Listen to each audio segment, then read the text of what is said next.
welcome into this module. This is going to be fun. What we're going to do right now is we're going to audit probably the most important part of your business. This is a thing that's truly going to impact, also going to be a complete game changer for your business, for your life, how it all works together, right? The thing we're going to audit, it's not your marketing approach. It's not your offer. It's not your latest Facebook ad, campaign results. We're going to audit you. More specifically, we're going to audit the single most powerful thing that a female entrepreneur can audit. It's herself. More specifically, it's her time. It's how she's spending her time in her business, right? This is so true for me, and I know it's so true for you. Think about it.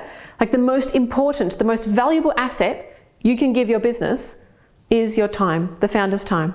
But it's also the one thing that we cannot create any more of, right? You've only got 7 days a week, 24 hours a day, and I hope you're planning on, sleeping and eating and doing family stuff and all the other things that you need in those very precious hours. So if we get this right, if you do these audits and you start making these changes to how you approach your business, how you approach your time, it can truly be honored. Your time can be honored. Your time can be optimized. You can get incredible results if you do this right. If you ignore this, you'll find that the biggest thing that's holding your business back will probably end up being you, right? So right now we're going to do 2 audits. First one is called honoring your hours, and I always do this probably once a year. And then the second audit is going to be a bottleneck audit, which I probably do once a quarter in my business. So in this first lesson, we're going to do honoring your hours. Honoring your hours, this is basically the principle of you and I figuring out what's the value of every hour that you're dedicating to the business.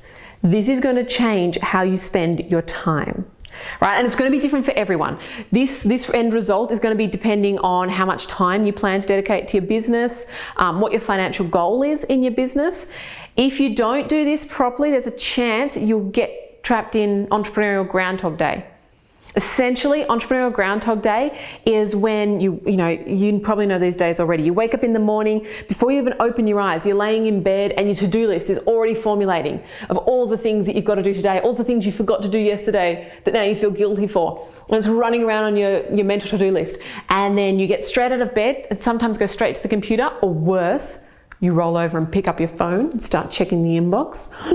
And so you get straight to work and you're just pounding like a T-Rex dinosaur, pounding at the keyboard all day. You often forget to eat or breathe or do anything else until 3 o'clock, and you've got to go out and do the kids' pickup, or until 5 o'clock because you've got to put the dinner on, or until what it was for me, 2, 3 a.m.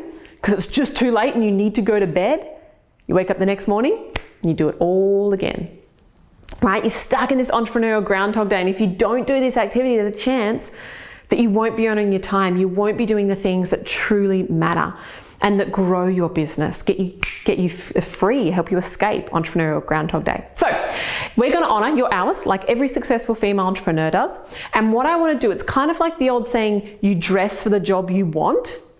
We're going to start respecting your hours as you will when you've hit your next financial goal in your business. Right? So we're going to start honoring your hours now as though you've hit your next financial goal, because that's the only way we can do this if we want to have any hope of escaping entrepreneurial Groundhog Day. So let's do it together right now. Pen and paper out, let's do it. I want you to draw a line here on the left-hand side, equals, and then an amount per hour. So the first thing we're going to focus on is our financial goal. Here at the Doers Way, we call your financial goal your freedom metric. Okay, your freedom metric is that amount of monthly turnover or monthly revenue you want to make that allows you to just breathe, right? That amount that allows you to just feel free. Okay, now in my opinion and in my experience in just doing this myself and working with so many women, the freedom metric, the first financial goal that you should be setting, if you haven't hit a financial goal yet, is $20,000 a month. That is the lowest your freedom metric can be. Okay, because we've got to account for things like tax and for savings and for all the adult numbers that exist in life, for investing back into the business. I thought it was 10,000 was enough for me to feel financially free, because I was on 60 grand in my job at the bank. And then I realized really quickly that 10, you don't feel truly free. You don't have savings, you can't go on holidays, you can't get help in your business so that you don't have to be the only one on the front line doing everything. 20 grand is your minimum freedom metric. Now, of course, if you've hit 20 grand per month consistently, maybe your next financial goal is going to be 50. Right, and that's the next thing that you're working towards. So we're going to dress for the job we want. We're going to make sure that we are acting and honoring our hours like we would be when we hit our next freedom metric. So let's say your next freedom metric is $20,000. Okay, so $20,000 we're going to put up here. And what I want you to do is divide it so that we can get a weekly number. Okay, so we're going to divide it by 4.3, because that's per month. I want to make $20,000. We're going to divide it by 4.3.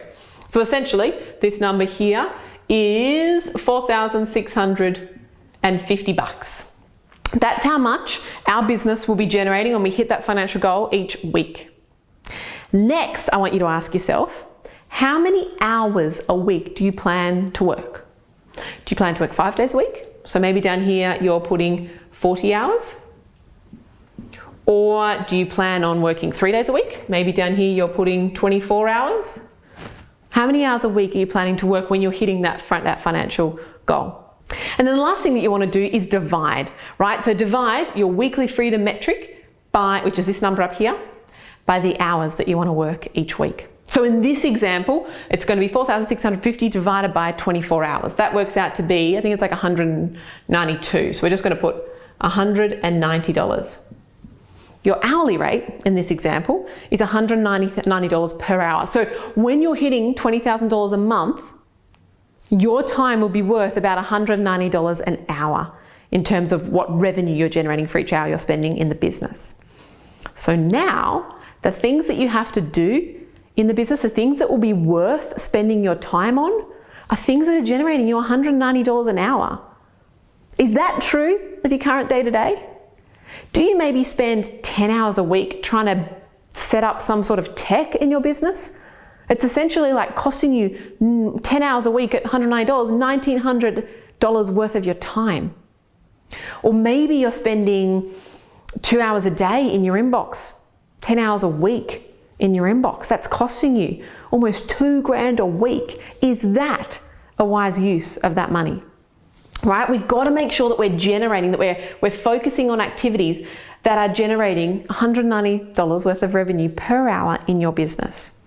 Okay, you know what would generate $190 of revenue per hour in your business? Spending 45 minutes on a sales call and closing a $1,000 customer. That's your work done for the day, right?